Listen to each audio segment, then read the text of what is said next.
రూపాంతరం అనే ఆత్మీయ కార్యక్రమానికి మీలో ప్రతి ఒక్కరికి యేసుక్రీస్తు ప్రభు శ్రేష్టమైన నామమున శుభాలు అండ్ స్వాగతం.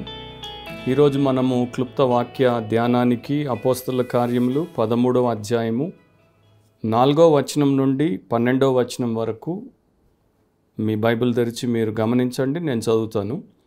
Acts chapter 13 versus 4 through 12. కాబట్టి వీరు పరిశుద్ధాత్మ చేత పంపబడిన వారై సెలూకయకు వచ్చి అక్కడ నుండి ఓడ ఎక్కి కుప్రకు వెళ్ళిరి. వారు సలామీలో ఉండగా యూదుల సమాజ మందిరములలో దేవుని వాక్యము ప్రచురించుచుండిరి. యోహాను వారికి ఉపచారము చేయువాడై ఉండెను. వారు ఆ ద్వీపమందంతటా సంచరించి పాఫు అను ఊరికి వచ్చినప్పుడు గారడివాడును అబద్ధ ప్రవక్తయునైన బర్యేసు అను ఒక యూదుని చూచిరి. ఇతడు వివేకము గలవాడైన సెర్గి పౌలు అను అధిపతి యొద్దనుండెను. అతడు బర్నబాను సౌలును పిలిపించి దేవుని వాక్యము వినగోరెను. అయితే ఎలుమ ఆ అధిపతిని విశ్వాసము నుండి తొలగింపవలనని యత్నము చేసి వారిని ఎదురించెను. ఎలుమ అను పేరునకు గారడివాడని అర్థం. అందుకు పౌలు అనబడిన సౌలు పరిశుద్ధాత్మతో నిండినవాడై అతని తేరి చూచి, సమస్త కపటముతోనూ సమస్త దుర్మార్గముతోనూ నిండినవాడా, అపవాది కుమారుడా, సమస్త నీతికి విరోధి, నీవు ప్రభు యొక్క తిన్నని మార్గములు చెడగొట్టుట మానవా? ఇదిగో ప్రభు తన చెయ్యి నీ మీద ఎత్తి ఉన్నాడు. నీవు కొంతకాలం గ్రుడ్డివాడవై సూర్యుని చూడకుందువని చెప్పాను. వెంటనే మబ్బును చీకటియు అతని కమ్మెను గనుక అతడు తిరుగుచు ఎవరైనా చేయి పట్టుకొని నడిపింతురా అని వెదుకుచుండెను. అంతటా ఆ అధిపతి జరిగిన దానిని చూచి ప్రభు బోధకు ఆశ్చర్యపడి విశ్వసించెను. ప్రార్థనలో ఏకీభవించండి. పరిశుద్ధుడు అయిన దేవా, నీ వాక్యమును బట్టి నీకే కృతజ్ఞతాస్తుతులు. మీ వాక్యము ఎంతో శక్తిగలది, నశించు వారిని రక్షించున్నది, అలాగే సాతానీయ శక్తులను లయపరచున్నది, నీ నామమును గణపరచున్నది. కనుక నీ వాక్యము ద్వారా వినుచున్న ప్రతి ఒక్కరికి మేలు చేయమని, నిత్య జీవార్థమైన క్షేమాన్ని కలిగించమని, అలాగే ఆత్మలో బలపరిచి పరిశుద్ధముగా జీవింప చేయమని యేసుప్రభు శ్రేష్టమైన నామమును అడిగి ప్రార్థిస్తున్నాం తండ్రి. ఆమెన్. సో మనం ఈరోజు ఈ అపోస్తల కార్యములు 13వ అధ్యాయం 4 నుండి 12 వరకు ఉన్నటువంటి ఆ భాగంలో 2 మూల విషయాలు చూస్తాము. అది కూడా క్లుప్తంగా చూస్తాం. కాకపోతే ఆ భాగం అంతా కూడా తర్వాత మీరు అపోస్తల కార్యములు 13వ అధ్యాయం అంతా చదివినా కూడా చాలా శ్రేష్టమైనటువంటి వాక్య భాగం అది. అది మనస్సు పెట్టి చదివితే చాలా గొప్ప మేలు కలుగుతుంది. మనకు దేవుడు కార్యము చేసి గొప్ప ప్రయోజనాన్ని చేకూరుస్తాడు. మన అంశం ఏంటంటే the power that changes a man. The power that changes a man. మనిషిని మార్చే శక్తి. మనిషిని మార్చే శక్తి. 2 విషయాలు. మొదటిది sent by the spirit. Sent by the spirit. ఆత్మచేత పంపబడిన వారై. 4-5 వచనాలు మరొకసారి గమనిస్తే, కాబట్టి వీరు అంటే పౌలు బర్నబాలు ప్రాముఖ్యంగా. ఆ 13 ప్రారంభంలో వారు సంఘముతో కలిసి ఉపవాస ప్రార్థన చేస్తున్నప్పుడు వారిని పరిశుద్ధాత్మ దేవుడు 2వ వచనంలో వారు ప్రభువును సేవించుచు ఉపవాసము చేయుచుండగా పరిశుద్ధాత్మ నేను బర్నబాను సౌలును పిలిచిన పని కొరకు వారిని నాకు ప్రత్యేకపరచుడని వారితో చెప్పాను. సో వారిని అట్లా ప్రత్యేకపరిచి వారి మీద ఉపవాసం ఉండి చేతిలోంచి ప్రార్థన చేసి వారిని పంపిస్తారు. సో ఆ ప్రకారము వీరు ఇద్దరు అండ్ వీరికి యోహాను లేక జాన్ మార్క్ అని ఉన్నటువంటి వ్యక్తి, లేకపోతే మార్కు అనేటువంటి మారు పేరు కలిగినటువంటి యోహాను సహకారిగా, లేకపోతే వీరికి ఒక అసిస్టెంట్గా, వీరికి ఉపచార్యము అంటే వీరికి పరిచర్య చేసేటువంటి వ్యక్తిగా కలిసి వారు బయలుదేరారు. అట్లా సౌలు బర్నబాలు వారి యొక్క సువార్త పరిచర్య నిమిత్తము మొదటి మిషనరీ జర్నీ కొరకు వారు ప్రయాణమయ్యారు. అండ్ వారు ఎక్కడి నుండి ప్రయాణమయ్యారు, మొదట ఎక్కడికి వచ్చారు, ఎలా ముందుకు సాగారు అనే వివరాలన్నీ కూడా ఇక్కడ మనకి అపోస్తల కార్యములు 13వ అధ్యాయంలో ఇవ్వబడ్డాయి. 4వ వచనం నుండి వారు సెలూకయకు వచ్చి అక్కడి నుండి ఓడ ఎక్కి కుప్రకు వెళ్ళిరి అని రాయబడింది. సెలూకయ అనేది ఒక రేవు పట్టణం అండ్ అది అంతియోకయ పట్టణానికి దాదాపు 16 మైళ్ళ దూరంలో ఉంటుంది. అక్కడి నుండి వీరు ఓడ తీసుకొని కుప్రా అంటే సైప్రస్. సో ఒకప్పుడు వారి సమయంలో అంతియోకయ పట్టణము సిరియా దేశంలో ఉండింది, కానీ ప్రస్తుతము అది టర్కీ భూభాగంలోనికి వచ్చింది. సో కొన్ని సంవత్సరాల క్రితం నేను అంతియోకయాకి వెళ్ళినప్పుడు అక్కడ నుండి ఈ సెలూకయ రేవు పట్టణానికి వచ్చాను. అక్కడ నుండి పౌలు బర్నబా యోహాన్లు ఓడ ఎక్కి వెళ్ళుట అనేది ఎక్కడి నుండి వెళ్ళారు అనేది చూడడం జరిగింది. కాకపోతే మేము ఓడలో కుప్రాకి సైప్రస్కి వెళ్ళలేదు, కానీ మేము విమానంలో సైప్రస్కి వెళ్ళాము, అది వేరే విషయము. ఆ ప్రాంతము మరి ఎట్లా ఉండింది అనేది మనకు అర్థమవ్వాలంటే మనం అక్కడికి వెళ్ళి చూసినప్పుడు మనకి చాలా లోతైనటువంటి పరిజ్ఞానం లభిస్తుంది. సో వారు సైప్రస్కి వచ్చారు. సైప్రస్లో సలామీలో ఉండగా, సలామీ అనేటువంటి స్థలము, ఆ పట్టణంలోనే బర్నబా జన్మించాడు. అది ఆయన జన్మస్థలం. బహుశా ఆయన సౌలును వెంటబెట్టుకొని ముందుకెళ్తున్నప్పుడు ఆయనే చెప్పుంటాడు, మొదట మనం మన దగ్గరలో ఉన్నటువంటి మా కుప్రకి వెళ్దాము, అక్కడ నా జన్మస్థలం నుండి మనము పరిచర్య మొదలుపెట్టొచ్చని. కనుక వారు ఏం చేశారు, అక్కడ సలామీలో యూదుల సమాజ మందిరములలో దేవుని వాక్యము ప్రచురించుచుండిరి. సో సలామీలోనే ఆయన బర్నబా జన్మించాడు, సలామీలోనే తర్వాత బర్నబా మరణించాడు. ఇప్పుడు మీరు వెళ్తే సలామీలో బర్నబా యొక్క సమాధి భూగర్భంలో ఉంటుంది. దాని మీద ఒక చర్చ్ కూడా వారు కట్టి పెట్టారు, నేను దాన్ని చూశాను. సో వీరు సువార్తను ప్రకటిస్తున్నారు. అండ్ వీరి యొక్క ధ్యేయం ఒక్కటే, వీరు ప్రభు యొక్క నామము ఎరుగనటువంటి వారికి ఆయనను ప్రచురించుట, ఆయన యొక్క గొప్పతనాన్ని, ఆయన యొక్క సువార్త విశిష్టతను, లేకపోతే ఆయన ద్వారా ప్రతి మనిషికి కలిగేటువంటి రక్షణ అనుభవం గురించి వీరు బోధించుట. సో వీరు సలామీలో యూదుల సమాజ మందిరములలో, జ్యూయిష్ సినగాగ్స్లో దేవుని వాక్యమును ప్రచురిస్తూ ఉన్నారు. పౌలుకి మొదటి నుండి ఆయన రక్షించబడిన తర్వాత ఆయనకున్నటువంటి ఒకే ఒక ఆశయం ఏంటి, ఆయన యొక్క అపేక్ష ఏంటి, ఆయన దేనికి తను తాను అప్పగించుకున్నాడంటే యేసుప్రభుకి తన జీవితాన్ని దారపోసి అప్పగించేసుకున్న తర్వాత యేసుప్రభు యొక్క సువార్త ప్రకటన కొరకు తను తాను అప్పగించేసుకున్నాడు. అది ఆయన మాటల్లోనే మనము చూడొచ్చు. ఒక భాగము చాలా శ్రేష్టమైనటువంటి భాగము, దాన్ని మనము తప్పకుండా చూడాలి. రోమీలకు రాసినప్పుడు 1వ అధ్యాయము 14 నుండి 16 వరకు అపోస్తులైనటువంటి పౌలు హృదయము ఏ ప్రకారం ఉందో ఆయనే చూపిస్తాడు. గ్రీసు దేశస్థులకును గ్రీసు దేశస్థులు కాని వారికి, జ్ఞానులకును మూఢులకును నేను రుణస్థుడను. సో సువార్తను అందరికీ చెప్పేటువంటి విషయంలో నేను రుణస్థుడను, ఐఎమ్ ఏ డెటర్ అంటాడు. కాగా నా వలన నైనంత మట్టుకు రోమాలోని మీకును సువార్త ప్రకటించుటకు సిద్ధముగా ఉన్నాను. సో ఆయన వల్ల ఎంత చేతనవుతుందో అంత రోమాలో ఉన్నవారికి కూడా సువార్త ప్రకటించడానికి సిద్ధముగా ఉన్నానంటాడు. సువార్తను గురించి నేను సిగ్గుపడువాడను కాను. ఆయన ఎప్పుడు కూడా సువార్తను గురించి సిగ్గుపడలేదు. సువార్తను నమ్ముటయందు, సువార్తను ఇతరులకు తెలుపుటయందు, ప్రకటించుటయందు, సాక్ష్యం ఇచ్చుటయందు ఆయన ఎప్పుడు సిగ్గుపడలేదు. ఆయన గర్వించాడు, అతిశయించాడు, సిలువ వేయబడిన క్రీస్తునే ప్రకటించాడు. ఏలయనగా నమ్ము ప్రతివానికి, మొదట యూదునికి గ్రీసు దేశస్థునికి కూడా రక్షణ కలుగజేయుటకు అది దేవుని శక్తి అయి ఉన్నది.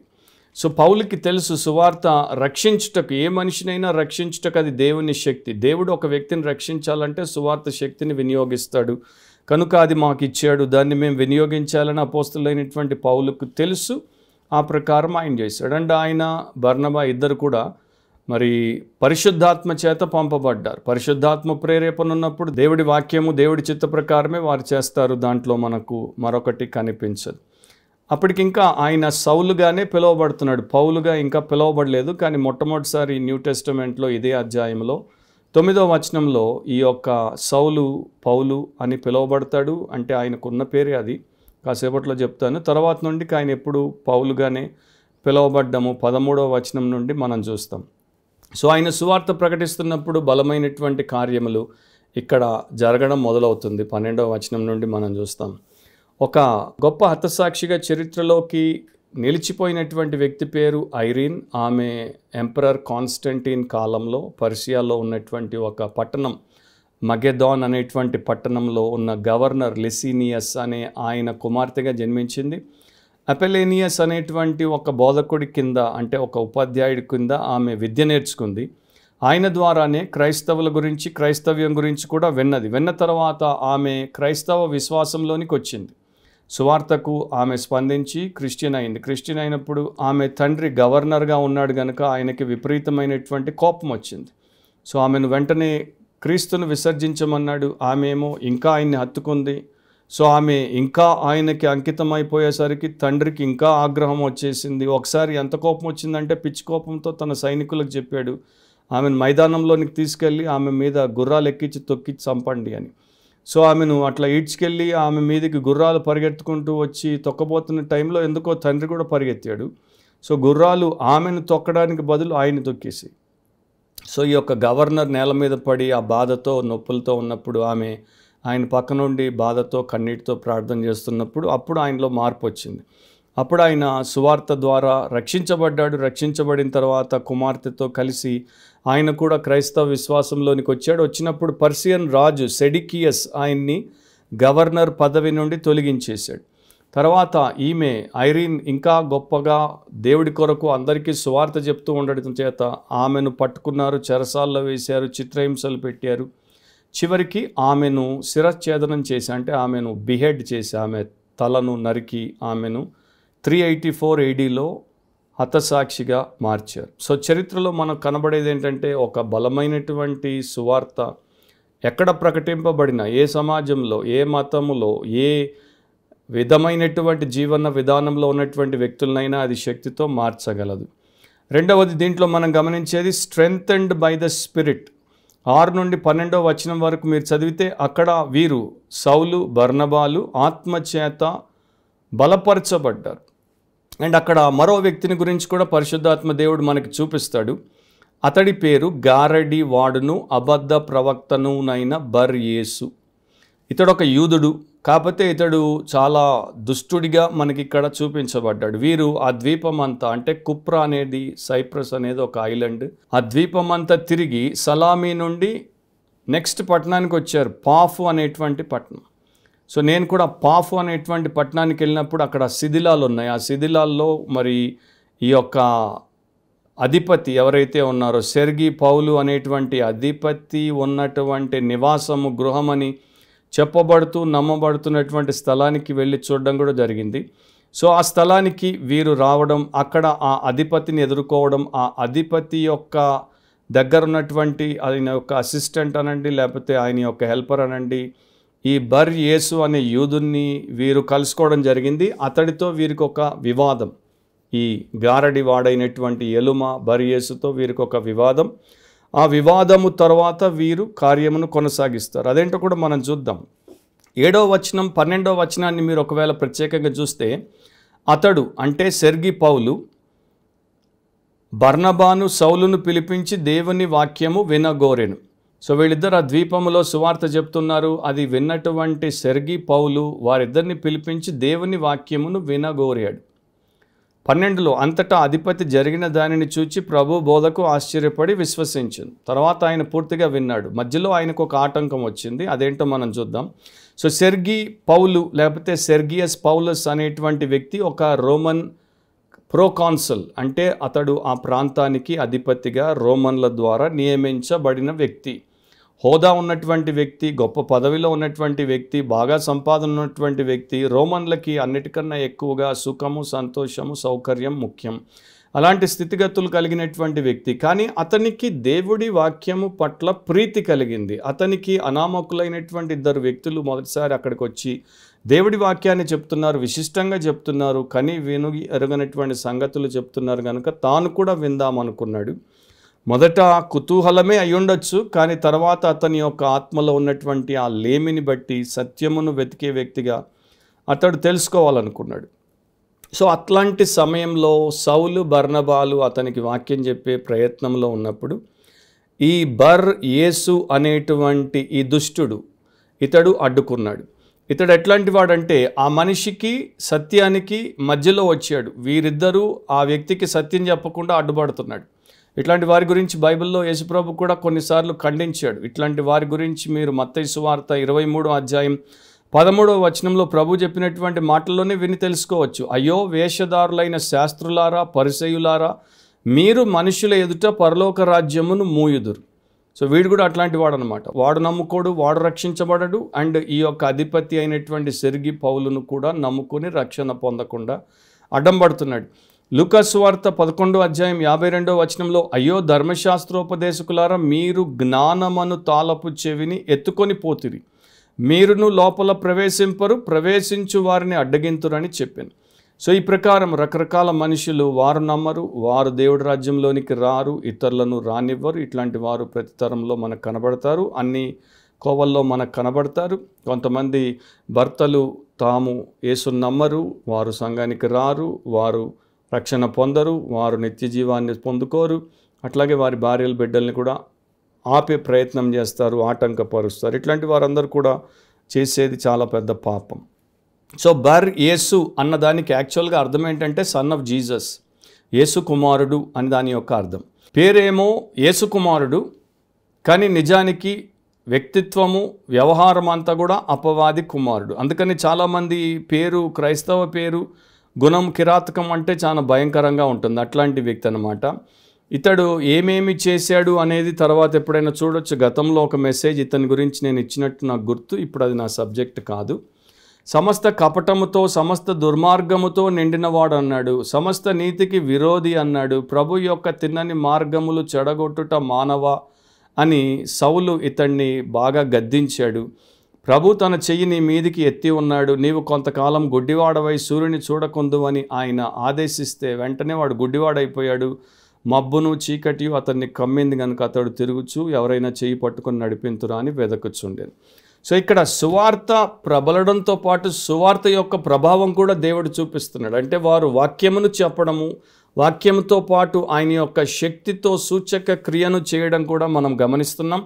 సో ఆ వ్యక్తిని సౌలు గద్దించగా వాడు గుడ్డివాడైపోయాడు. సో ఫస్ట్ టైము అపోస్తలుల కార్యముల్లో 8వ అధ్యాయంలో మనకి ఫిలిప్పు అనేటువంటి వ్యక్తి దగ్గర గారడి సీమోను కనబడతాడు. ఆ గారడి సీమోను కూడా ఇట్లాంటి దుష్టుడే కనుక పేతురు యోహాన్లు వచ్చినప్పుడు పేతురు వాడిని బయట పెట్టేస్తాడు, వాడిని ఓడిస్తాడు. 16వ అధ్యాయంలో పౌలు శీలలు ఫిలిప్పీ పట్టణానికి వచ్చినప్పుడు అక్కడ దయ్యం పట్టిన సోది చెప్పేటువంటి చిన్నది, దాని నుండి దయ్యాన్ని వారు వెళ్ళగొడతారు. 19వ అధ్యాయంలో పౌలు ఆయన గుడారాలు కుట్టుకుంటున్నప్పుడు ఆయన చెమట గుడ్డల్ని తీసి పక్కన పెడితే వాటిని తీసుకెళ్తే రోగుల మీద పెడితే రోగాలు పోయాయి, దయ్యాలను అవి మరి దయ్యం పట్టిన వారి మీద పెడితే దయ్యాలు ఎగిరిపోయేవి. ఆ ప్రకారము దేవుడి యొక్క శక్తి అపవాది యొక్క శక్తులను ఎట్లా తరిమిందో, ఎట్లా జయించిందో మనము చూస్తున్నాం. సో అట్లా ఈ యొక్క సువార్తను వ్యతిరేకించినప్పుడు సువార్త ఎంత బలముగా పనిచేసిందో కూడా ఇక్కడ మనం గమనించవచ్చు. సువార్త శక్తి గురించి హెబ్రీ పత్రిక 2వ అధ్యాయం 3-4 వచనాల్లో ఇట్లా రాయబడింది, ఇంత గొప్ప రక్షణను మనము నిర్లక్ష్యము చేసిన ఎట్లా ఎలాగూ తప్పించుకొందుము. అట్టి రక్షణ ప్రభు బోధించుట చేత ఆరంభమై దేవుడు తన చిత్తానుసారముగా సూచక క్రియల చేతను, మహత్కార్యముల చేతను, నానా విధములైన అద్భుతముల చేతను, వివిధములైన పరిశుద్ధాత్మ వరములు అనుగ్రహించుట చేతను వారితో కూడా సాక్ష్యం ఇచ్చుచుండగా వినిన వారి చేత మనకు దృఢపరచబడింది. సో ఆ ప్రకారం బలముగా సువార్త అనేది ప్రచురించబడింది. అక్కడ 13వ అధ్యాయము 9వ వచనంలో అందుకు పౌలు అనబడిన సౌలు పరిశుద్ధాత్మతో నిండినవాడని మొట్టమొదటిసారి పౌలు అనే పేరును లూకా ఇంట్రడ్యూస్ చేస్తాడు, లేకపోతే అప్పటిదాకా సౌలే.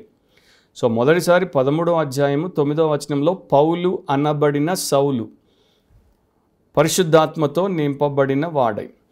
దీన్ని బట్టి కొంతమంది స్కాలర్స్ ఎట్లా అభిప్రాయపడ్డారంటే సెర్గి పౌలు ఒక రోమన్ ప్రోకాన్సల్, అంటే రోమియుడైన అధిపతి. ఫస్ట్ టైం సౌలు అతన్ని కనుక్కున్నాడు, అతనికి సువార్త చెప్పాడు. సో ఇక అప్పుడు అతని పేరు పౌలుగా మార్చాడు, లేక పౌలుగా మార్చుకున్నాడని. కానీ అట్లాంటిది ఏమీ లేదు, ఎందుకంటే ఈ యొక్క సౌలుకి పౌలు అనేటువంటి పేరు ముందు నుండే ఉంది. మరొకసారి ఎప్పుడైనా ఈ యొక్క రోమన్ పౌరుడిగా ఉన్నటువంటి వ్యక్తికి రోమన్ పేర్లు ఎట్లా ఉంటాయి అనేది దాన్ని మనము డీటెయిల్గా చూద్దాం. సో అతనికి సౌలు అనేటువంటి పేరుతో పాటు పౌలు లేక పౌలస్ అనేటువంటి రోమన్ నేమ్ కూడా ఉండింది. సెర్గి పౌలును బట్టి అతడు తన పేరును పౌలుగా మార్చుకోలేదు, కాకపోతే అది కోయిన్సిడెన్స్. ఒక అన్యుడికి ఆయన సువార్త చెప్పినప్పుడు అన్యుడు చాలా గొప్పగా స్పందించి రక్షించబడ్డాడు. ఇక అతన్ని ఎలుమ అనేటువంటి బర్యేసు ఒక యూదుడు సువార్తను వ్యతిరేకించాడు. యూదుడు సౌలు బర్నబాలను అడ్డగించాడు, అతడు దేవుడి యొక్క తీర్పుకు గురయ్యాడు. కానీ ఒక అన్యుడు సెర్గి పౌలు ఆయన సువార్తకు స్పందించాడు, సేవకులను గణపరిచాడు. కనుక ఇక అప్పటి నుండి ఇక అపోస్తలుడైనటువంటి పౌలు అన్యులకు సువార్త చెప్తూ పోతాడు కనుక ఆ ప్రకారం ఆయన పేరు సౌలు కన్నా పౌలుగా ఉపయోగపడుతుందని పరిశుద్ధాత్మని యొక్క ప్రేరేపణ ద్వారా మారిపోయింది. ఇక 13 నుండి ఆయన ఫస్ట్ లీడ్ కూడా తీసుకుంటాడు. అంతవరకు బర్నబా సౌలు, ఇక్కడ నుండి పౌలు బర్నబా. సో ఆయన ఆ యొక్క బృందానికి నాయకుడిగా కూడా దేవుని చేత చేయబడ్డాడు. ఇక 12వ వచనాన్ని మీరు గమనిస్తే ఆ సెర్గి పౌలు గురించి రాయబడింది. అంతటా అధిపతి జరిగిన దానిని చూచి ప్రభు బోధకు ఆశ్చర్యపడి విశ్వసించాను. సో ఈయన జరిగిన దాన్ని చూశాడు. జరిగిందేంటి? బర్యేసు ఎలుమ అపవాది కుమారుడు ఎట్లా గుడ్డివాడైపోయాడో, ఎట్లా వీరి శక్తి అతన్ని ఒక అద్భుతము ద్వారా ఆటంకముగా లేకుండా తొలగించేసిందో. కానీ దానికన్నా ముఖ్యంగా అక్కడ లూకా ఏం చెప్తున్నాడంటే ప్రభు యొక్క బోధకు అతడు ఆశ్చర్యపడ్డాడు. Astonished at the teaching of the lord. ప్రభు బోధకు ఆశ్చర్యపడ్డాడు. ఆయన వాడినటువంటి గ్రీకు పదం ఆశ్చర్యపడ్డాడు అన్నది struck out of his senses, అంటే దిమ్మ తిరిగింది అంటాం చూడండి.